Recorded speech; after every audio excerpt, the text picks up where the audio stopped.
What if cutting-edge treatments for cancer, diabetes, and rare diseases were not just a privilege but an affordable reality?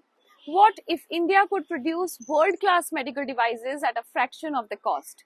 The Modi government's new PRIP scheme, also known as Promotion of Research and Innovation in Pharma MedTech, aims to make this possible. The central government has rolled out the official document to invite companies to research and develop new drugs, therapies, and medical devices for its one of the major announcements of the 2023 Union Budget, which is the PRIP scheme.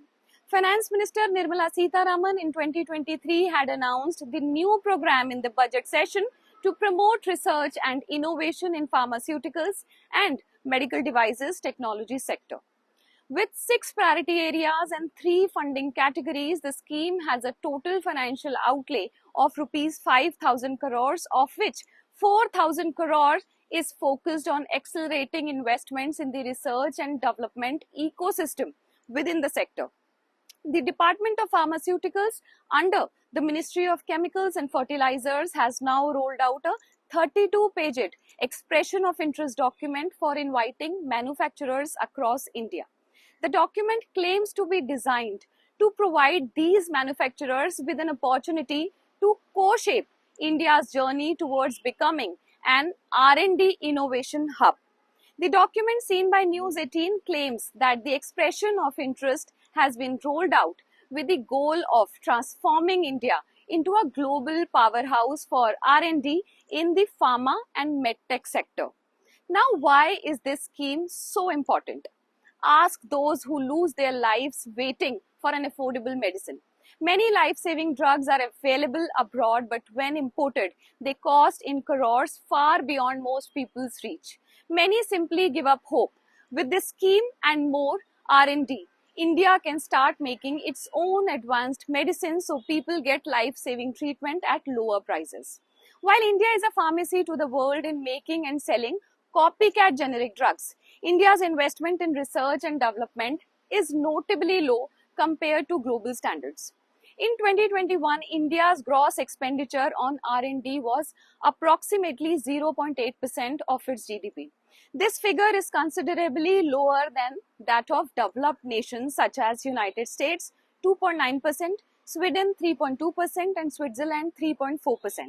Now let's understand how this scheme will boost research.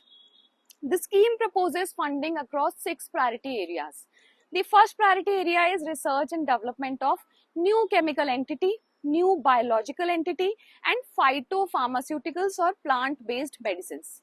Second is complex generics and biosimilars. Third priority sector is precision medicine or targeted innovative therapies. And fourth is medical devices, followed by orphan drugs or drugs for rare diseases. Sixth is drug development for antimicrobial resistance or drugs to fight superbugs. The Department of Pharmaceuticals has invited interested companies, which could be proprietary firms or partnership firms, startups or a company or a group of companies registered in India for project funding under the PRIP scheme. These companies have been asked to submit funding requirements from the 3 categories based on their eligibility criteria.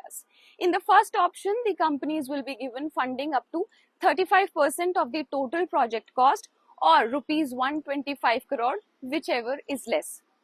In the second option, the scheme offers funding up to 35% of total project cost or rupees 100 crore, whichever is less. And in the third option, the scheme provides funding up to rupees 1 crore per project for startups and MSMEs. Each category has multiple eligibility criteria. This is a crucial first step, but there's still a long journey ahead. The goal is clear, affordable, cutting-edge healthcare for all, but the road to achieving it will require sustained effort and commitment.